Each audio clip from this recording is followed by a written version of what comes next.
करीम के नाम से वाबस्ता है और जिसको इमाम अहले सुन्नत फाजिल बरेलवी रहमतुल्लाह तआला अलैह यूं फरमाते हैं, अर्ज करते हैं, या रसूल अल्लाह, खल्क के हाकिम हो तुम, रिज्क के कासिम हो तुम, खल्क के हाकिम हो तुम, रिज्क के कासिम हो तुम, जो मिला तुमसे मिला, तुम पे करोड़ों दुरूद। हमारे पास जो कुछ भी है वो मुस्तफ़ा करीम सल्लल्लाहु तआला अलैहि वसल्लम से हमें दिया गया है। इसी को आला हज़रत यूं भी कहते हैं बारगाह मुस्तफ़ा करीम सल्लल्लाहु तआला अलैहि वसल्लम में, या रसूल अल्लाह, तुम हो हफीज़ो मुगीस, क्या है वो दुश्मन खबीस। तुम हो हफीज़ो मुगीस, क्या है वो दुश्मन खबीस। तुम हो तो फिर खौफ क्या, तुम पे करोड़ों दुरूद। यानी कुल असासा हमारे पास, कुल कायनात हमारे पास जो है ताजदार मदीना की जात है। इसीलिए मेरे अजीजों,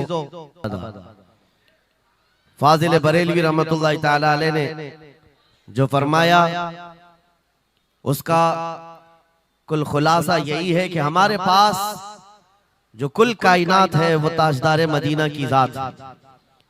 इसलिए ऐ सुन्नियों, आज हमारे पास से बहुत सारी चीजें छिन गई हैं, लूट ली गई हैं, खत्म हो गई हैं, लेकिन उसके बावजूद भी आपके लिए हुक्म यह है कि आपको निराश होकर, मायूस होकर जीने की कोई भी जरूरत नहीं, कभी जरूरत नहीं।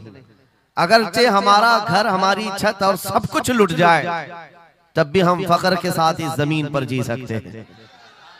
वजह क्या है? दुनिया के पास तख्त और ताज तो आ सकता है, लेकिन गुंबद खजरा की छांव हमारे पास। नबी पाक सल्लल्लाहु तआला अलैहि वसल्लम की जो निस्बत पाक है, ये तुम्हारे फख्र के लिए काफी है, तुम्हारी इज्जतों के लिए काफी है। एक मर्तबा ऐसा हुआ, बुखारी शरीफ की हदीस भी है कि रसूल पाक सल्लल्लाहु तआला अलैहि वसल्लम एक जंग से आने के बाद माल गनीमत जब तकसीम फरमा रहे थे, जो माल होता था वो मुजाहिदीन सहाबा के दरमियान बांटा जाता था। तो जंग में शरीक जो सहाबा थे उसमें मुहाजिरीन भी थे, अंसार भी थे। और आप जानते हैं मुहाजिरीन जो हिजरत करके आए हुए मक्का से, और अंसार जो मदीने तैयबा के रहने वाले। अब हुजूर पाक सल्लल्लाहु तआला अलैहि वसल्लम ने जब माल तकसीम फरमाया तो उसमें मुहाजिरीन को थोड़ा सा माल ज्यादा दे दिया, मुहाजिरीन को माल थोड़ा सा ज्यादा दे दिया गया और अंसार को माल थोड़ा सा कम दिया गया। ये बात फैलने लगी और जब हुजूर पाक सल्लल्लाहु तआला अलैहि वसल्लम की बारगाह में ये बात आई कि अंसार के दरमियान ये बात चल रही है कि अल्लाह के नबी सल्लल्लाहु तआला अलैहि वसल्लम ने मुहाजिरीन को थोड़ा सा माल ज्यादा दे दिया है, मुहाजिरीन को थोड़ा सा माल ज्यादा दे दिया है, अपने गांव वालों को ज्यादा माल दे दिया है। तो ये बात जब फैली तो हुजूर पाक सल्लल्लाहु अलैहि वसल्लम ने अंसार कबीले के सरदार साद इब्ने मुआज को बुलाया और पूछा, क्या तुम्हारे कबीले में ये बात चल रही है? उन्होंने कहा, हाँ या रसूल अल्लाह, अंसार के दिलों में ये बात आई है कि आपने माल मुहाजिरीन को थोड़ा ज्यादा दिया है। हुजूर ने फरमाया, बुलाओ सारे अंसार को। एक जगह बुलाया और उस पर जब सारे अंसार जमा हुए तो पूछा हुजूर ने, क्या तुम्हारे दिलों में ऐसी बात है कि मैंने माल मुहाजिरीन को थोड़ा ज्यादा दे दिया? सबों ने कहा, हाँ आका, हमारे दिल में ये बात चल रही है, माल के लिए बात थी। नबी पाक सल्लल्लाहु अलैहि वसल्लम ने ऐसी तकरीर फरमाई थी, ऐसा खुतबा दिया था, अंसार की आंखें भीग गईं। सहाबा कहते हैं हमारी दाढ़ियों से आंसू गिर रहे थे। अल्लाह के नबी सल्लल्लाहु अलैहि वसल्लम ने फरमाया, तवील हदीस है, आखिरी जुमला मैं कह रहा हूं जो मेरे लिए उन्वान से रिलेटेड है, मेरे गुफ्तगू से रिलेटेड जो बात है वो अर्ज कर रहा हूं। नबी पाक सल्लल्लाहु अलैहि वसल्लम ने फरमाया, ऐ अंसार, ये बात सही है कि मैंने थोड़ा माल मुहाजिरीन को ज्यादा दिया है, लेकिन क्या तुम इस बात से राजी नहीं हो? क्या इस बात से तुम मुतमईन नहीं हो कि लोग सारी दुनिया ले जाएं और जिसके पास दुनिया ना हो वो मोहम्मदुर रसूलुल्लाह को ले जाए? जिन गरीबों के पास माल ना हो, मेरे आका ने फरमाया, वो अल्लाह के रसूल को साथ ले जाए। आज हमारे पास फख्र करने का सबसे बड़ा जरिया मेरे मुस्तफा की मोहब्बत, नबी करीम सल्लल्लाहु तआला अलैहि वसल्लम की निस्बत पाक है। इसीलिए आपको हालात के एतबार से कभी कोई ऐसा डिग्रेड करता हो और तुम्हें ऐसा सिखाता हो कि अब तो तुम्हारा फ्यूचर ही नहीं है, तब उससे कहो कुरान कहता है वलल आखिरतु खैरुल लक मिनल ऊला। रब फरमाता है महबूब की हर आने वाली घड़ी पिछली घड़ी से ज्यादा बेहतर है। आएगा, अच्छा वक्त भी आएगा। अंधेरे में हम बैठे तो इसका मतलब ये नहीं है कि सुबह होगी ही नहीं, सुबह तो होनी है, उजाला तो आना ही है। लेकिन आप सबको मेरे अजीजों इस दौर में जिस पर जमे रहना है वो क्या है? वो ईमान पर इस्तिकामत है। अपने दीन का सौदा होने नहीं देना, हुजूर पाक की मोहब्बत में कोई कमी आने न देना। मैं तो कहता हूँ उस खच्चर से ज्यादा गैरतमंद कौन हो सकता है जो मदीने तैयबा का है। गधा जिसको आप कह सकते हो या घोड़ा जिसको कह सकते हो, इन दोनों के बीच में एक नस्ल होती है खच्चर की। खच्चर, हुजूर पाक सल्लल्लाहु ताला अलैहि वसल्लम के पास एक खच्चर तोहफे में लाया गया था खैबर की जंग में। हुजूर पाक ने कबूल किया। यहूदियों का इलाका है खैबर, वहाँ हुजूर पाक सल्लल्लाहु अलैहि वसल्लम की बारगाह में जब ये हदियतन आया, और वो हदिया जिस पर हुजूर ने सवारी की, जिंदगी भर मेरे आका सल्लल्लाहु अलैहि वसल्लम जिस खच्चर पर सवारी करते रहे, ये तोहफे में आया था। जानते हो जिस वक्त ये खच्चर हुजूर की बारगाह में हदियतन पेश किया गया, नबी पाक सल्लल्लाहु ताला अलैहि वसल्लम से वो अपना सर हिला हिला करके बात कर रहा था और हुजूर मुस्कुरा रहे थे। साहबा ने पूछा आका ये क्या कह रहा है? सुनो तवज्जो, हम उम्मत हैं और हुजूर पाक सल्लल्लाहु ताला अलैहि वसल्लम से मोहब्बत करने की बात करते हैं। अशरफुल मखलूकात है, जानवर नहीं, लेकिन एक जानवर नबी पाक सल्लल्लाहु अलैहि वसल्लम के दरबार में क्या कह रहा है? हुजूर फरमाते हैं ये खच्चर मुझसे कह रहा है आका अब तक मैं एक यहूदी की मिल्कियत में था, मेरा मालिक यहूदी था और उसी के घर में रहता था, वो मुझसे सामान लदवाता था इधर से उधर। लेकिन या रसूल अल्लाह सल्लल्लाहु अलैहि वसल्लम जब कभी वो मेरी पीठ पर बैठना चाहता मैं गिरा देता, मैं बैठने नहीं देता था। खच्चर कह रहा है यहूदी मेरा मालिक था, लेकिन जब भी वो बैठने की कोशिश करता मेरी पीठ पर मैं उसे गिरा देता। हुजूर फरमाते हैं उससे पूछा ऐसा तू क्यों करता था, ऐसा तू क्यों करता था? सुनो मेरे अजीजों, खच्चर कहता था मैं उन खच्चरों की नस्ल में हूँ कि मेरे बाप दादाओं की पीठ पर अल्लाह के नबी सवारी किया करते थे, बनी इस्राइल के अंबिया सवारी करते थे और उनकी नस्ल का मैं आखिरी खच्चर हूँ और सिलसिले अंबिया में आप आखिरी नबी हैं। मुझे मेरी माँ ने ये कहा था कि अपनी पीठ संभाल कर रखना, इस पर ताजदार अंबिया सवारी करे। सुभान अल्लाह, सुभान अल्लाह। खच्चरों को इतना इल्म है, इन कादियानी गधों को इल्म नहीं। खच्चर का अकीदा है कि अल्लाह के नबी आखिरी नबी है, आखिरी रसूल है।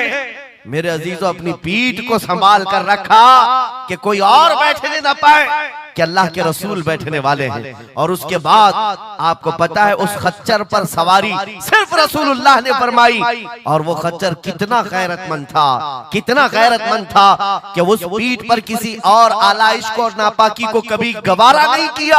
और हद तो ये है हदीसों में मौजूद है हुजूर पाक सल्लल्लाहु ताला अलैहि वसल्लम की जब वफात हुई तो ये जिंदा रहा, लेकिन जानते हो सिर्फ 3 दिन के बाद बीर गरस एक कुआं है जिसमें छलांग लगाकर ये जान दे दी कि अब इसके बाद कोई नहीं बैठेगा जो रसूलुल्लाह की सवारी है।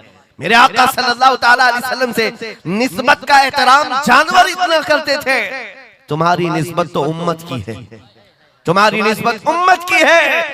क्या तुम्हें यह ज़ेब देता है कि जिन आंखों को तुमने संभाल रखा है मेरे आका का दीदार करना है, तो इन आंखों को गलाजत में कैसे हम डाल सकते हैं, कैसे बेहयाई में डाल सकते हैं? इन हाथों को क्यों नहीं संभाल कर रख सकते कि ये हाथ मेरे आका से मुसाफा करने वाले? अकीदा है कि नहीं है, यकीन है कि नहीं? मेरे आका ने फरमाया क़यामत के दिन मैं मुसाफा करूंगा। हुजूर पाक सल्लल्लाहु ताला अलैहि वसल्लम से जब मुसाफा करने की तमन्ना है तो फिर इस हाथ की कितनी हिफाजत होनी चाहिए। वो खच्चर अपनी पीठ पर किसी और गैर को बर्दाश्त नहीं किया, सिर्फ इसलिए कि ये पीठ मैंने संभाल रखी है अल्लाह के रसूल के लिए। आज हम बच सकते हैं अपने हाथों को, अपने पैरों को, अपनी आंखों को, अपनी जुबान को सिर्फ इसलिए बचा कर रखें कि ये सारी अमानत रसूलुल्लाह की है। क्यों? बरेली से यही तो आवाज आती है हमारा अपना कुछ नहीं है, दहन में जुबान तुम्हारे लिए, या रसूल अल्लाह बदन में है जान और हम आए यहाँ और उठे भी वहाँ हमारे लिए। जब रसूलुल्लाह के लिए जीना है तो मेरे अजीजों हमें हर शय की हिफाजत भी जरूरी है। कहीं ऐसा ना हो कि हमारी गर्दन में कोई दूसरा पट्टा डालने की कोशिश कर रहे, कभी ना हो कि किसी और की गुलामी का पट्टा हमारी गले में पड़ जाए।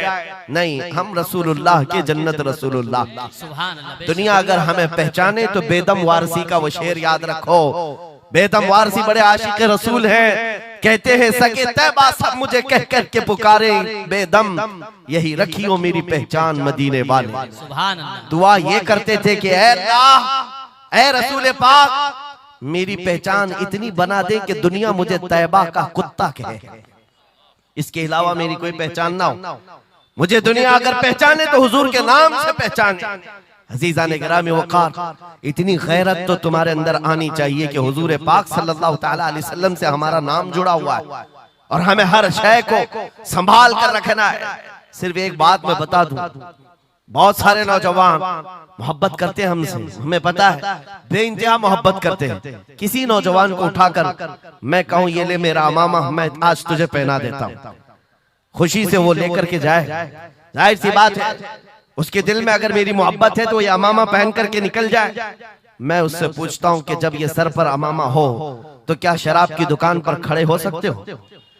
क्या किसी आवारा गर्दी में जा सकते हो सर के अमामे की कदर तुम रखे हुए? बार बार दिल में ये ख्याल आएगा कि नहीं, मैं इस लिबास के साथ, इस अमामे के साथ यहाँ खड़ा रहूंगा तो दुनिया क्या सोचेगी? सिर्फ मैं तो एक निकम्मा आदमी, मेरे अमामे को पहनने के बाद तुम्हारा एहसास ये हो सकता है कि मुझे ना शराब के अड्डे पर जाना होगा, ना ताश के पत्तों पर, ना ही आवारा गर्दी में, ना किसी गली कूचे में, बल्कि उसे एहतराम लाजिम होता है। मेरे अजीजों, मेरे अमामे की क्या बात, तुम्हारी गर्दन पर तो रसूलुल्लाह की निस्बत का पट्टा है। जिस जगह पर हो सिर्फ इतना ख्याल आ जाए कि मैं नबी पाक सल्लल्लाहु अलैहि वसल्लम का गुलाम हूं, कल को मेरे बदअमल किरदार से, मेरे किसी बुरे अखलाक से दुनिया हुजूर की तरफ उंगली ना उठाए, नबी पाक सल्लल्लाहु तआला अलैहि वसल्लम की तरफ उंगली ना उठाए। ये आज आपकी जरूरत है मेरे अजीजों। तुम्हारी निस्बतें हुजूर से वाबस्ता है तो तुम्हारा हर अमल दुनिया के सामने आईने की तरह है। जानते हो, जब ईद हो, बकरीद हो के जुलूस ईद मिलाद हो, दुनिया तुम्हें देखती है और पहचानना चाहती है कि कौन है मोहम्मद सल्लल्लाहु अलैहि वसल्लम। तुम अपने अखलाक से सफीर हो, तर्जुमान हो रसूलुल्लाह के, अपने अमाल से हुजूर पाक सल्लल्लाहु अलैहि वसल्लम की तर्जुमानी कर सकते हो और दुनिया हुजूर की तक पहुंचने का तुम जरिया बन सकते हो। आज एक हदीस में आपके सामने रखता हूं, हजरत उमर फारूक का दौर है। एक शख्स मदीने तैयबा में कर्जा लिया था किसी से और कर्ज चुका नहीं पा रहा था, और वो भी सहाबी हैं जिनसे कर्जा लिया है।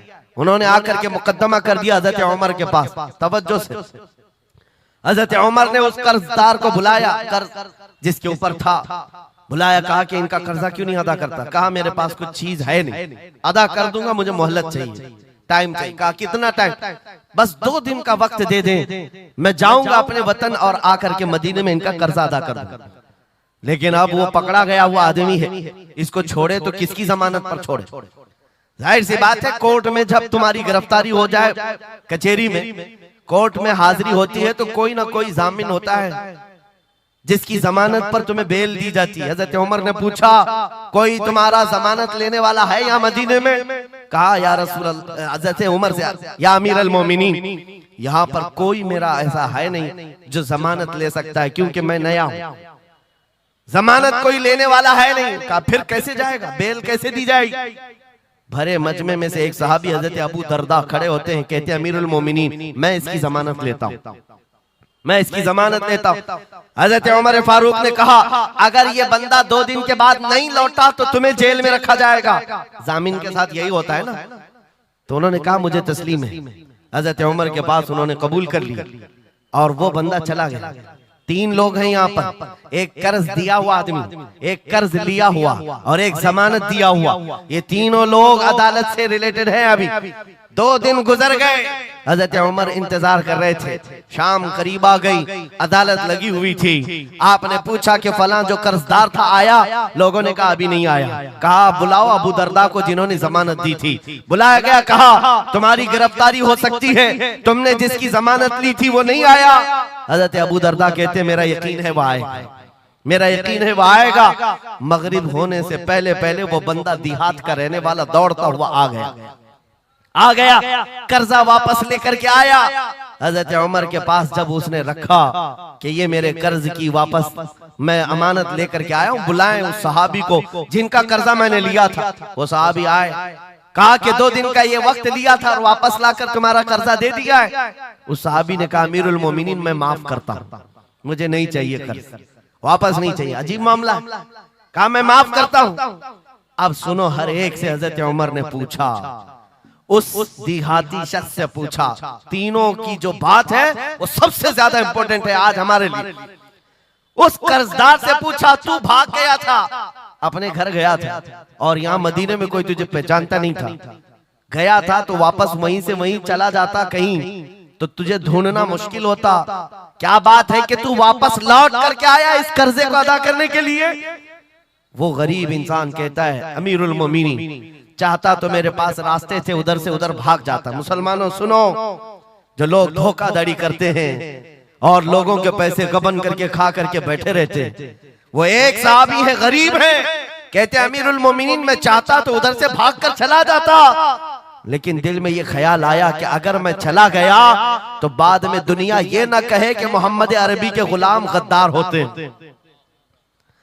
कहीं दुनिया ये ना कहे कि मोहम्मद अरबी के गुलाम धोखेबाज होते हैं। मेरे अमल से मेरे नबी की बारगाह में कोई उंगली ना उठाए, इसलिए मैं वापस आ गया। दूसरे वो सहाबी को हजरत उमर ने पूछा जिन्होंने जमानत दी थी, अबू दरदा तुम तो इसको पहचानते भी नहीं थे, तुमने जमानत क्यों दे दी? क्या यकीन था तुम्हारा कि ये आएगा? हजरत अबू दरदा कहते हैं डर तो सबको था, अजनबी को कौन जमानत देता है, लेकिन या अमीरुल मोमिनीन बात इतनी थी पूरे मजमे में सन्नाटा था, एक अजनबी के लिए जमानत देने वाला कोई नहीं था। मैं सिर्फ इसलिए खड़ा हो गया कि कल को दुनिया ये न कहे मोहम्मद अरबी के गुलामों में मदद करने का जज्बा खत्म हो गया, कोई हुजूर के बारे में ये न कह दे कि इनके गुलामों में रवादारी खत्म हो गई है, लोगों की मदद करने का जज्बा खत्म हो गया। हजरत उमर ने उस सहाबी से पूछा जिन्होंने कर्जा छोड़ दिया, माफ कर दिया, कहा तुम्हारी वजह से तो मुकद्दमा हुआ था, जब वो कर्ज लेकर वापस आया है तुमने माफ क्यों कर दिया?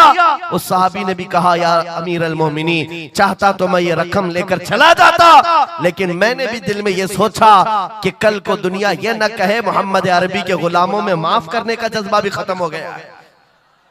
तीनों का अमल हुजूर से रिलेटेड है, तीनों का अमल नबी पाक सल्लल्लाहु ताला अलैहि वसल्लम से ताल्लुक रखता है। सुन्नियों क्या आज हमारे हर अमल के साथ हमें ये नहीं सोचना चाहिए दुकान में बैठकर हो सकता है तुम 1 रुपया ज्यादा किसी को डाल दो, 1 रुपये से तुम्हारा कुछ होता नहीं, लेकिन साथ सामने आए हुए आदमी का ईमान बिगड़ न जाए, कहीं तुम्हारा चेहरा, तुम्हारी दाढ़ी, तुम्हारी टोपी, तुम्हारे नाम से वो दिल में ये नफरत ना पाल ले कि मोहम्मद अरबी के गुलाम झूठे होते हैं, नाउज़ बिल्लाह। तुम्हारे अमल से नबी पाक सल्लल्लाहु ताला अलैहि वसल्लम की तरफ उंगलियां उठाई जा सकती, इसलिए होना भी तो इंग्लैंड की बात है, माजी करीब की बात है। बस में एक कंडक्टर ने एक नौजवान को ½ पाउंड जो पेनी होती है वहां पर आधा पाउंड ज्यादा दे दिया था, टिकट पैसे लेकर के वापस जो चेंज देना था आधा पाउंड ज्यादा दे दिया था। वो नौजवान ने ले लिया, रख लिया, कहा इसको क्यों लौटाऊं, इसको क्यों लौटाऊं, लेकर बैठा रहा। 1 घंटे का सफर था, दिल में 2-3 मरतबा ख्याल आया ½ पाउंड लेकर करूं भी क्या, इसको दे देता हूं, फिर दिल में ख्याल आया इसको देकर क्या करूं इस काफिर को। बाद में इसी कश्मकश में बात ऐसी आई कि वो नौजवान कहता है बस से उतरने से पहले मैंने वो ½ पाउंड कंडक्टर को दे दिया, कहा आपने 1 घंटा पहले मेरा टिकट निकाला था, उसमें ये ½ पाउंड आपने ज्यादा मुझे लौटाया था, ये ले लीजिए आपकी। वो कंडक्टर कहता है ये गलती से ½ पाउंड ज्यादा नहीं गए थे, मुसलसल कई सालों से मैं इस्लाम को पढ़ रहा हूं, मोहम्मद अरबी सल्लल्लाहु अलैहि वसल्लम की सीरत पढ़ रहा हूँ। नबी पाक सल्लल्लाहु अलैहि वसल्लम की सीरत का सबसे अहम चैप्टर मैंने ये पढ़ा था कि वो सबसे ज्यादा अमानतदार थे। मैंने आज ये तय किया था किसी मुसलमान को मैं देखूं कि वो 1400 साल पहले वाली अमानत अब भी बाकी है या नहीं। तूने हाफ पाउंड लौटा करके मेरे ईमान को मजबूत कर दिया, अब मैं इस्लाम में दाखिल होता हूँ। सुभान अल्लाह। नारे तकबीर, नारे रिसालत, अज़मते रसूल। तुम्हारा छोटा सा अमल, वो नौजवान कहता है हाफ पाउंड में मैं मेरा इस्लाम बेच भी सकता था और लौटा दिया है तो किसी बंदे के हुजूर की गुलामी में दाखिल होने का सबब भी बन गया। इसलिए अजीज़ान गिरामी औकात, हमारा हर अमल बड़ा जिम्मेदार है, हमारा हर अमल बड़ा जिम्मेदार है। सिर्फ आज के दौर में आपको एहसास में ये दिलाना चाहता हूँ कि कुरान तुम्हारे मुतालिक कहता है कुंतुम खैर उम्मतिन, तुम सबसे बेहतरीन उम्मत हो, सबसे बेहतरीन उम्मत हो जो इंसानों में निकाले गए हो। मुझे बताओ अल्लाह की सर्टिफिकेट के बाद किसी कीड़े मकोड़े की सर्टिफिकेट की जरूरत होगी आपको? दुनिया आतंकवाद कहे, दहशतगर्द कहे, टेररिस्ट कहे, 1000 बार कहे, हमारी पेशानी पर चिपका के घुमाए, हमें फर्क नहीं पड़ता। मेरा मौला फरमा रहा है तुम खैर उम्मत हो, तुम खैर उम्मत हो और खैर उम्मत रहेंगे क्योंकि जिसने हमें पैदा किया वो खुद फरमा रहा है। और एक बात, छुप छुप करके जीने की भी जरूरत नहीं। नाम मुसलमान है तो ऐलान मुसलमान। कोई जुर्म तो नहीं किया ना इस्लाम में आकर के, या इस्लाम पर चल करके कोई जुर्म है। और ये नाम छुपाने की जरूरत इसलिए नहीं कि अल्लाह ताला कुरान में फरमाता है हुवा सम्माकुमुल मुस्लिमीन, वो अल्लाह है जिसने तुम्हारा नाम मुसलमान रखा है, जो खालिक कायनात है। फख्र करने की एक दो चीजें नहीं, हजारों चीजें तुम्हारे पास। लेकिन होता यह है कि आज के हालात में हर कोई एहसास कमतरी में मुब्तला है, डराने की सूरत पैदा कर रहे हैं। ये जितने भी सोशल मीडिया पर चीजें वायरल की जाती हैं, इधर से उठाओ उधर पहुंचाओ, वीडियोस हो, फोटोज हो, सब मुसलमानों के दिलों में ये चीज बिठाने की कोशिश की जा रही है कि तुम बहुत गए गुजरे हुए हो, तुमसे कुछ नहीं हो सकता। और मैं बार बार अपनी तकरीरों में ये ऐलानन कहता हूँ कि जो हमें कह रहे हैं ये पंचर पुत्र हैं, इनके पास कुछ भी नहीं होता, ये टूटे हुए हैं, बिखरे हुए हैं। फिर मैं उनसे पूछता हूँ 24 घंटे हम पर टीवी में डिबेट क्यों करते हो, बार बार क्यों डिबेट करते हो? वजह यह है उन्हें पता है। और दूसरी किसी कौम को इतना टारगेट करते हुए देखा है आपने? कभी देखा हो तो मुझे बताओ। हजारों कौमें और भी जीती हैं, लेकिन इलेक्शन में हमारा ही नाम, टीवी पर मीडिया पर हमारा ही नाम। दाढ़ी हो, टोपी हो, मस्जिद हो, मेहराब हो, बुर्का हो, मस्जिद हो, यही सारी चीजें। क्यों? इसलिए कि आपको ये एहसास दिलाना है। तुम कह रहे हो हमारे पास कुछ नहीं, दुनिया कहती है नहीं बहुत कुछ है तुम्हारे पास, बहुत कुछ है तुम्हारे पास। और वो बहुत कुछ क्या है जिसको 100 साल पहले अंग्रेज कहता था ये फाका कश मौत से डरता नहीं, जरा रूहे मोहम्मदी इसके बदन से निकाल दो।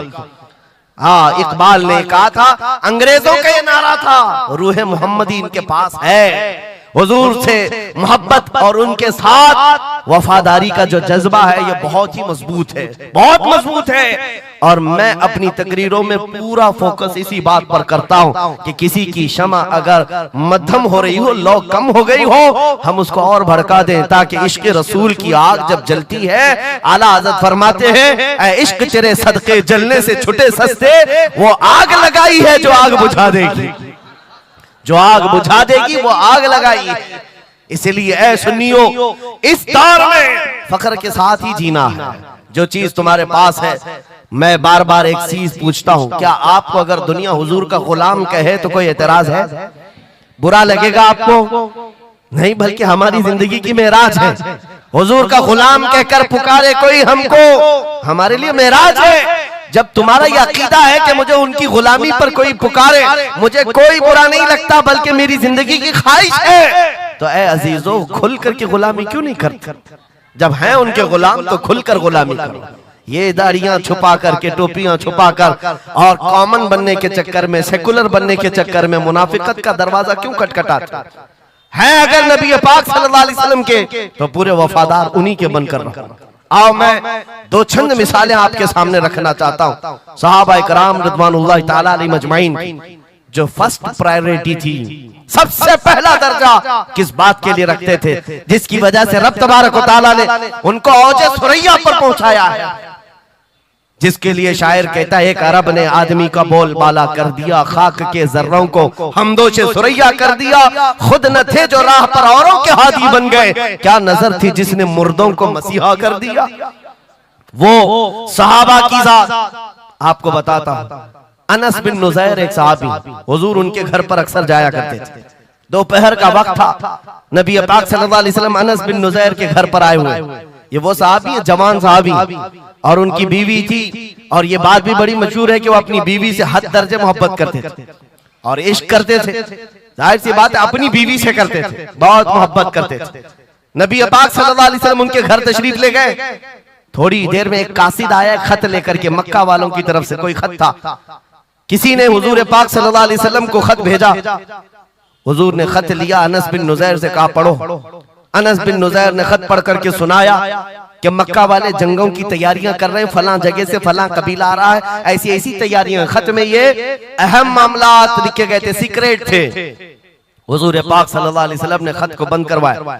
अनस बिन नुज़ैर से कहा, तवज्जो से, फर्स्ट प्रायोरिटी क्या होती है। अनस बिन नुज़ैर से कहा, ये मेरा राज है जिसकी हिफाजत तुम्हारे लिए जरूरी, तुम्हारे अलावा किसी को ये खत की खबर नहीं होनी। बस नबी पाक ने फरमा दिया तो फरमाया। सहाबा का अब अमल क्या है। हुजूर उनके घर से उठ करके बाहर जा रहे, तशरीफ ले गए। थोड़ी देर में बीवी अंदर से आई, महबूबा थी, इश्क करते थे, मोहब्बत करते थे अपनी बीवी से। आई, कहा अनस बिन नुज़ैर से कहा कि अल्लाह के रसूल आए थे, घर में क्या बातें चल रही थी। अनस बिन नुज़ैर ने कहा मेरी मोहब्बत अपनी जगह पर, रसूलुल्लाह की इज्जत का मकाम और। इस राज की बात में तुम्हें मैं शरीक नहीं कर सकता, मैं नहीं बता सकता। हद दर्जे इश्क करते, मोहब्बत करते उस बीवी को कहा कि नहीं, ये बात रसूलुल्लाह की अमानत है। बीवी ने हंसते हुए कहा अनस बिन नुज़ैर से, कहा अनस क्या छुपाते हो, मैंने सब सुन लिया है। मक्का वाले जंगों की तैयारियां कर रहे, फलां कबीला फलां जगह, खत मैंने पूरा सुन लिया। इतना कहना था बीवी का। अनस बिन नुज़ैर खड़े हो गए और सीधे गर्दन पकड़ ली अपनी बीवी की, जिसको मोहब्बत करते, गर्दन पकड़ ली। कहा मैं इस गर्दन को उस वक्त तक नहीं छोड़ूंगा जब तक रसूलुल्लाह का फैसला ना आ जाए, कहीं मैं मुजरिम ना हो जाऊं कि रसूलुल्लाह के राज को इफ्शा करने के जुर्म में मैं अजाब में मुब्तला ना हो जाऊं। गर्दन पकड़ करके ही चले आए, बारगाह मुस्तफा में आए। कहा या रसूल अल्लाह मुझे माफ कर दें, मैंने आपके राज की हिफाजत की, लेकिन मेरी ये औरत घर के अंदर से सुन चुकी थी, मैं गर्दन पकड़ा हूं। आका अगर आप फरमा दें तो मैं खत्म कर दूं इस राज को, यही खत्म कर, जिससे हद दर्जे मोहब्बत करते थे उस बीवी के बारे में। मेरे आका ने फरमाया अनस बिन नुज़ैर से गर्दन छोड़ दो, वो मेरी सहाबिया। जैसे राज तुम्हारे पास महफूज है, वैसी राज उसके पास भी महफूज है। तब उन्होंने गर्दन हटा दी और अपनी बीवी से कहा जो कुछ भी मैंने किया है इसका बुरा ना मानना, तुझसे जो इश्क मोहब्बत है वो और है, रसूलुल्लाह से जो अजमत और उनकी इज्जत जो मेरे दिल में है वो और है। इन दोनों के दरमियान कोई कंपैरिजन नहीं है, कोई मुआजना नहीं हो सकता। नबी पाक सल्लल्लाहु तआला अलैहि वसल्लम के सिलसिले में जो फर्स्ट प्रायोरिटी थी सहाबा की, इसी के मुताल्लिक कुरान कहता है अल्लाह ही के लिए इज्जत है, रसूल के लिए इज्जत है और इन मोमिनीन के लिए इज्जत है जिन्होंने फर्स्ट प्रायोरिटी दी है। आपको एक बात बता दूं, एक हबशी रंग के सहाबी, काले रंग के सहाबी हुजूर पाक सल्लल्लाहु अलैहि वसल्लम के पास आए, कहा शादी करना। लड़की कोई देता नहीं है, चेहरा रंग काला, नाक चौड़ी। नबी पाक सल्लल्लाहु अलैहि वसल्लम ने फरमाया मैं तेरी शादी कराता हूं। अंसार सहाबा में से एक सहाबी के घर भेजा इनको पैगाम दे करके, और उनकी बेटी मदीने की सबसे खूबसूरत औरत, सबसे खूबसूरत लड़की है। और इस काले रंग के सहाबी से कहा जा उस घर पर, ये इम्तिहान के दौर है मेरे अजीज, इम्तिहान के दौर है। हुजूर ने फरमाया जाकर कहना कि मैंने भेजा है तुम्हारी बेटी से निकाह के लिए। ये काले रंग के सहाबी थे, आए उस सहाबी के घर, अंसारी के, मियां बीवी बैठे हुए थे, बेटी अंदर थी। इनको आते ही पूछा कि क्या बात है, किस लिए आए? कहा सुना है आपके घर में जवान बेटी है, मैं निकाह का पैगाम लेकर आया। सादी सी बात, सीधी सी बात। उन्होंने ऊपर से नीचे देखा, उनकी लड़की, उनकी बेटी मदीने की हसीन तरीन खूबसूरत लड़की है और निकाह का पैगाम लेकर के आने वाला हबशी रंग का है। उन्होंने ऊपर से नीचे देखा और उसके बाद कहा जाओ हम बाद में बताते हैं। बस इतनी सी बात, मना नहीं किया, कहा जाओ हम बाद में बताते हैं। हुजूर पाक सल्लल्लाहु अलैहि वसल्लम की बारगाह में आएंगे, अपनी बेटी से पूछ लेंगे, आएंगे तुम्हारे पास। उस काले रंग के सहाबी के लिए कोई ताज्जुब की बात नहीं थी। वो कहते हैं रोज रिजेक्ट होता था, यहां से भी हो गया। वापस चल पड़े हुजूर के दरबार में। तवज्जो मेरे अजीज, अंदर बैठी हुई वो दुशीजा, वो खातून, वो बेटी अंसार सहाबा की बाहर आई। पूछा बाबा कौन आया था? कहा एक नौजवान आया था। कहां से? रसूलुल्लाह ने भेजा था। किस लिए? बेटी ने पूछा बाप से। बाप कहता तेरे निकाह का पैगाम लेकर के आया था। बेटी ने पूछा आपने क्या कहा? कहा कोई मैच नहीं है, तुम्हारा और उसका कोई मैच नहीं था। मैंने कहा बाद में देखा जाएगा। बेटी वहीं खड़ी होकर के कहती है बाबा आपको पता है आपने किस कासिद को वापस भेजा है? आपने उस आने वाले के रंग को देखा, भेजने वाले के हुस्न को नहीं देखा। किसने भेजा आपने वो नहीं देखा। आपको तो इस बात का ख्याल आना चाहिए अल्लाह के रसूल के कह देने के बाद फिर अपनी ख्वाहिशात कोई माने नहीं रखती, कोई मैचिंग नहीं होती है। जब रसूलुल्लाह ने फरमाया है फर्स्ट प्रायोरिटी हुजूर की बात होती है। ये सहाबी अपनी बेटी की बात सुनकर वापस लौट आए और दौड़ते हुए बारगाह मुस्तफा में आते हैं। मेरे आका के पास वो नौजवान सहाबी जो अपनी रिजेक्ट की खबर सुना ही रहे थे, ये दौड़ते हुए अंसारी सहाबी आए। कहा या रसूल अल्लाह गलती की माफी, मैंने ताखीर की, इस खता की माफी के लिए आया हूं। मैंने इन्हें मना नहीं किया था, थोड़ी देर का वक्त मांगा था। ऐ अल्लाह के नबी मैं हाजिर हूं, मेरी बेटी भी दिलो जान से हाजिर है, आपके फरमान पर लब्बैक है या रसूल अल्लाह। हुजूर पाक की बारगाह में जब वो सहाबी ने कहा मेरे अजीजों ये सहाबा का वो ईमान था जहां उन्होंने अपनी ख्वाहिशात को खत्म कर दिया था, अपनी ख्वाहिशात को कत्ल कर दिया था। वो ये नहीं देखते थे मेरे मैच क्या है, मेरी ख्वाहिश के मुताबिक क्या चीज है। आज जैसे दीन पर अमल करने के लिए भी नौजवान ये सोचते हैं मेरी मर्जी के मुताबिक हो तो अमल करूंगा। नहीं, हम यहाँ पर जीने के लिए आए हैं, अपनी मर्जी से जीने के लिए नहीं आए, रसूलुल्लाह की मर्जी से जीने के लिए आए हैं। ताजो शरिया ने जिसके मुतालिक कहा था जिंदगी ये नहीं है किसी की किसी के लिए, जिंदगी है नबी की नबी के लिए। ना समझ मरते हैं जिंदगी के लिए, जीना मरना है सब कुछ नबी के लिए। सुभान अल्लाह। नारे तकबीर, नारे रिसालत, नारे हैदरी, उलमाए अहले सुन्नत, हजरत अल्लामा मुफ्ती सलमान अजहरी साहब। सुभान अल्लाह सुभान अल्लाह। मेरे अजीजों उन सहाबा ने फर्स्ट प्रायोरिटी जो दी है वो गैरत के साथ जिया करते थे कि हुजूर की बात है तो फिर सबसे पहली बात। जब हम ये सारी चीजों की तरफ आगे बढ़े अल्लाह करीम इज्जतें फिर नवाजेगा, इज्जतें वापस आई। उनके जो हम गुलाम थे खल्क के पेशवा रहे, उनसे फिरे जहां फिरा फिर आई कमी वकार में। जो इज्जत में कमी आई है ये डोर के टूटने से आई है, या डोर के कमजोर होने से आई है। पूरी दुनिया आज एड़ी चोटी का जोर सिर्फ इस बात पर लगाती है, इस बात पर लगाती है कि तुम हुजूर पाक की मोहब्बत की बात ना करो, बाकी कोई बात करना करो। आपको पता है नमाजों की तबलीग करने वाले चिल्ले छट्टियां और भी दीगर बहुत सारे लोग मौजूद हैं।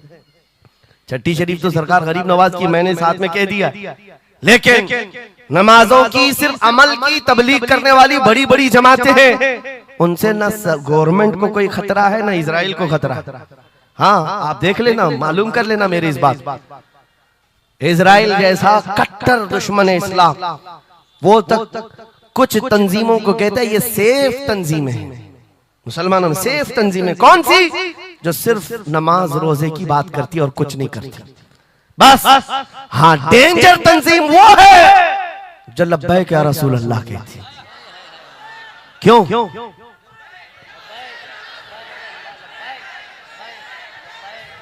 ये नारे से किस बात का डर है, किस बात का?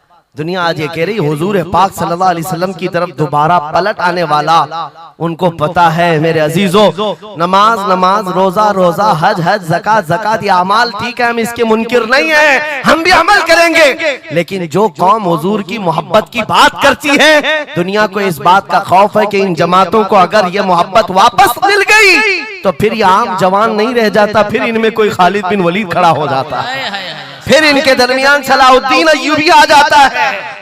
हाँ, जो अच्छे खासे लोगों की नींद को हराम कर रखता है। दुनिया को पता है सलाहुद्दीन का नाम आज यूरोप में सलाहुद्दीन डे मनाया जा रहा है।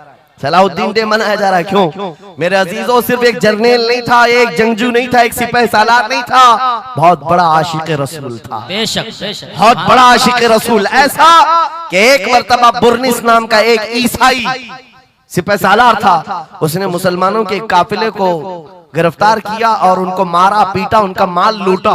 और जब जब मारता था तो क्या कहता था बुर्निस, सुनो, बहुत सारे ऐसे जो गीदड़ जत्थे में आकर हमला करते, वो बुर्निस उसी किस्म का आदमी था। मॉब लिंचिंग किया मुसलमानों की मुल्क के शाम में, और मारते मारते एक जुमला कहता था, कहाँ है मोहम्मद, बुलाओ बचाने के लिए। हुजूर पाक की तरफ ताना देते हुए बार बार मारता था। ये खबर सलाहुद्दीन को पहुंच गई।